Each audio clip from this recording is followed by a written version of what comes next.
Hello guys, gals and gamers, and welcome back to another video. Before we begin, I would love to remind you guys to please like and subscribe. If we hit 500 subscribers by the end of the year, I will do a very special live stream dissecting the game design behind the most disappointing game I have ever played.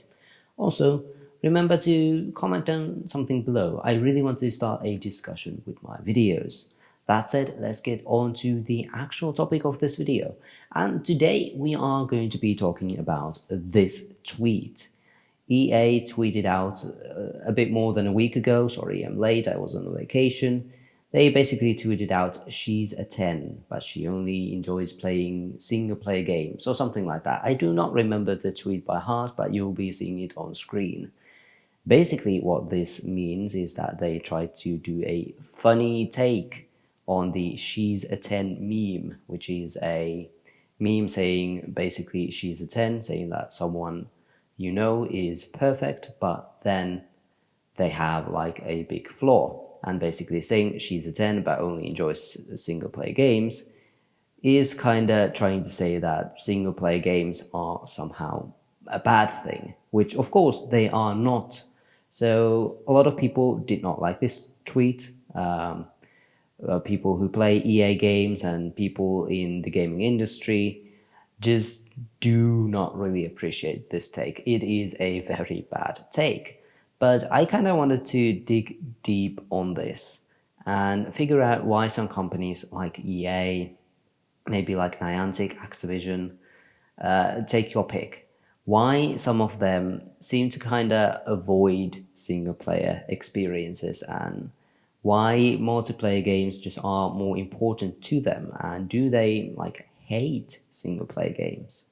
Also, it is good to keep in mind when I'm talking about these big companies, I'm mostly talking about the management side of things, because it is often the management who shares these feelings. When you talk to the programmers, when you talk to designers, when you talk to the artists, they usually tend to disagree with these statements.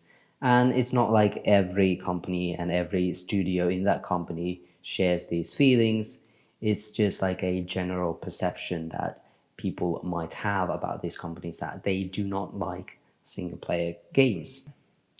Just in general, I want to say that I think it does make a bit of sense that multiplayer games would be more popular overall than single player games. And this is just basically because like people, we humans, we are social creatures and we like to do stuff together. We like to watch movies together. If there's a book, we like to have book clubs. We like to talk about music online and how does this song make you feel and blah, blah, blah. But what makes gaming even more special in this is that games have the level of interactivity that other mediums can't really offer. We can actually do stuff together. We can achieve things together. We can win battles together, or we can win battles against each other.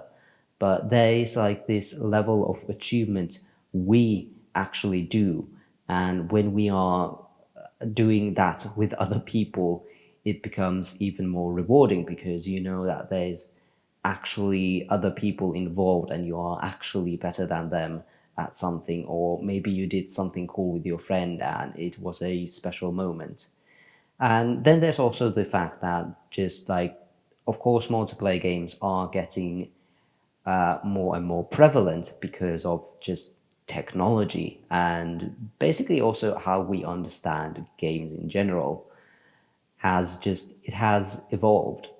And what I mean by technology is that if you think about modern multiplayer games such as like Fortnite, it has like 100 players at the same time battling against each other. That would have not been possible 10 years ago. And 10 years ago, having games like Call of Duty, where you can play multiplayer games with anyone all over the world, that would have not been possible 10 years ago from that.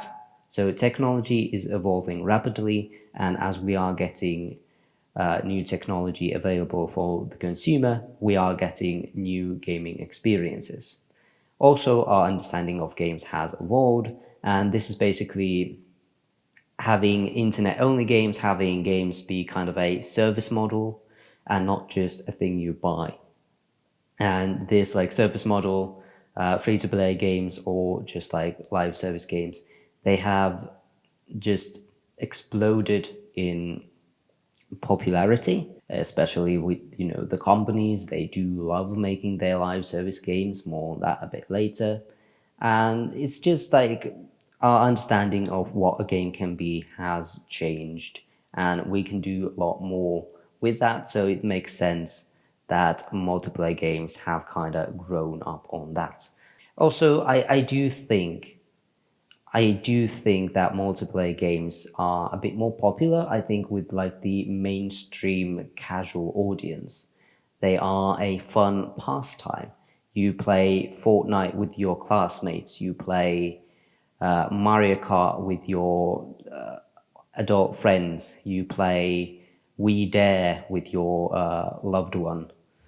Well, I know no one does that, but I just couldn't think of a better example. That is a bad example.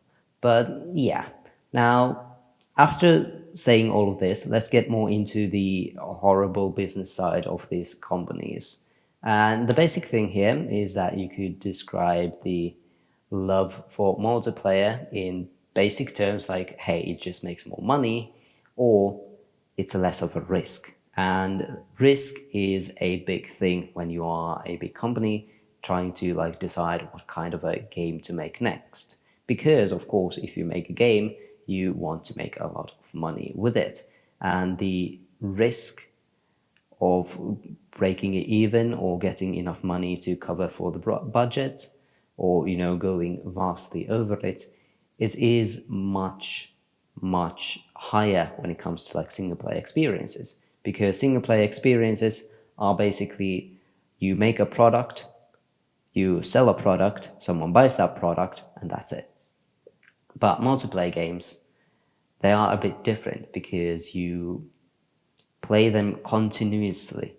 Like a single player game, you play through it, you're done. You paid for it, and there's nothing more. Maybe you want to replay it, but the company gets no money out of it, so it doesn't really matter. But multiplayer games are involved with like seasons, and your friends are playing it, so there's some social pressure into continuing to play that game. So there's more playability in those games, and that's why there's also like more monetization options for the companies. So basically having this continuous stream of revenue from a player is much more desirable as a product that you are offering from the company's perspective than just a one-time payment. You can see this like outside of gaming too, with stuff like the rise in streaming services. Sure, you can sell someone a DVD box set once, or you could offer a good library of stuff to watch for a monthly fee. I think another good example of this is if you're a content creator or do some editing stuff on your computer.